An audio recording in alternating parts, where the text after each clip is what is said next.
हेडलाईन्सचे प्रायोजक आहे NBC bearings, लांब पळण्यासाठी। जेपी नड्डा आणि मुख्यमंत्री शिंदेंमध्ये जागावाटपाची चर्चा। लवकरच अजित पवारांसोबतच्या चर्चेनंतर अधिकृत घोषणा होणार, सूत्रांची माहिती। ठाकरे गट दक्षिण मुंबई, दक्षिण मध्य मुंबई, उत्तर पश्चिम आणि ईशान्य मुंबईची जागा लढणार। दक्षिण मुंबईतून अरविंद सावंत, दक्षिण मध्यतून अनिल देसाई, उत्तर पश्चिम मधून कीर्तिकर लढणार, तर ईशान्य मुंबईतून संजय दिना पाटलांच्या नावाची चर्चा। महाविकास आघाडीत जागावाटपावर 27 तारखेला अंतिम निर्णय होणार। ठाकरे गट 23 जागांवर लढणार। जागावाटपावर संजय राऊतांची प्रतिक्रिया।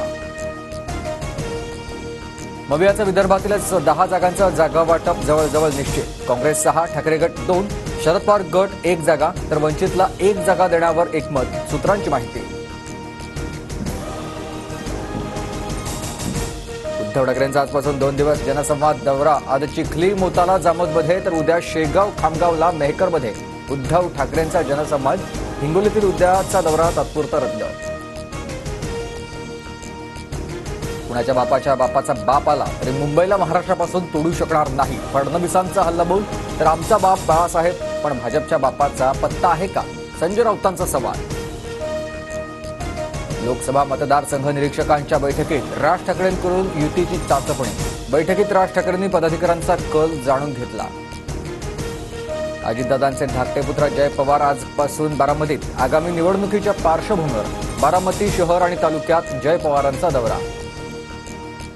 मुंबई युवक काँग्रेसच्या अध्यक्षपदावरून झिशान सिद्दीकींची हकालपट्टी होईल याची कल्पना होती, सिद्दीकींची प्रतिक्रिया। तर आज पत्रकार परिषदेतून झिशान सिद्दीकी भूमिका स्पष्ट करणार। जरांगेंकडून 24 फेब्रुवारीपासून महाराष्ट्रभर रास्ता रोकोची घोषणा। सगळे सोयऱ्यांच्या कायद्यासाठी जरांगेंचं शिंदे सरकारसमोर नवं आव्हान। जरांगेंची संयमाची भूमिका घ्यावी, सरकारची विनंती। जरांगे खोटारडा माणूस, गुप्त बैठकांबाबत त्यांनी खुलासा करावा। जरांगेंचा आंदोलनातील सहकारी अजय बारसचाच आरोप आहे, तर बारसकर खेकेखोर, भोंदू महाराज, त्यानं मला शिकवू नये, जरांगेंचा पलटवार। रामटेक लोकसभा मतदारसंघावर महाविकास आघाडीतील तिन्ही पक्षांचा दावा। काँग्रेसकडून कुणाल राऊत, रश्मी बर्वे आणि ठाकरे गटाकडून उत्तम कापसे आग्रही, तर पवार गटाकडून प्रकाश गजभिये तिकिटासाठी मैदानात। काँग्रेसचे महाराष्ट्र प्रभारी रमेश चेन्नीथला आणि नाना पटोलेंच्या उपस्थितीत आज बैठक। आगामी निवडणुकांच्या पार्श्वभूमीवर चर्चा होण्याची शक्यता। उत्तर प्रदेशात काँग्रेस आणि समाजवादी पार्टी एकत्र लढणार। प्रियंका गांधी आणि अखिलेश यादव यांची फोनवरून चर्चा। काँग्रेस लोकसभेच्या 17 जागांवर उमेदवार देणार। महानंदाचे चेअरमन राजेश परांजणेंसह संचालक मंडळाचा राजीनामा। महानंद एनडीडीपीकडे हस्तांतरित करण्याचा मार्ग मोकळा। राज्यातील निवासी डॉक्टर आजपासून संपावर।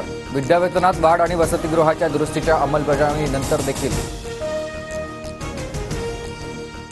हेडलाईन्सचे प्रायोजक आहे एनबीसी बेरिंग्स, लांब पळण्यासाठी।